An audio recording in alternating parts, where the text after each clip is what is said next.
உனக்கு மனமார் ஆசி வழங்குவேன்.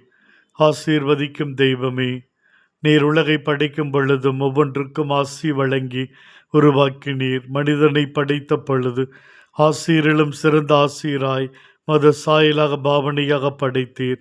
மதாசிர் எவ்வளவு முக்கியம் வாய்ந்தது என்பதை குல முதல்வர்கள் உறுதியாய் நம்பியிருந்தார்கள்.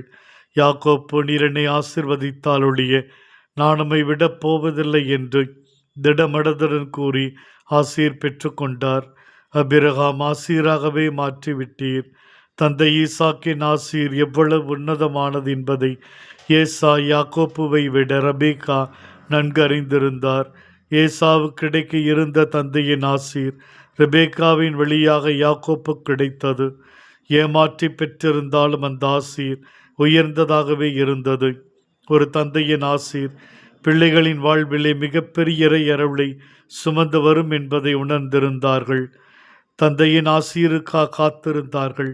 தோபித்து தன் மகனையும் யாக்கோப்பு தன் புதல்வர்களையும் குறிப்பாக யோசேப்பையும் ஆசீர்வதித்தார். ஆண்டவரே, எங்கள் வாழ்விலும் எங்களுடைய பெற்றோர் ஆசீர் வழி நடத்தல் மிகவும் தேவை. அவர்களுக்கு மரியாதை கொடுக்கவும் கீழ்ப்படியவும் அவர்களைப் போல விசுவாசத்தை நாங்கள் வாழவும் எங்களுக்கு வரம் தந்து வழிநடத்தியருளும் சுவாமி.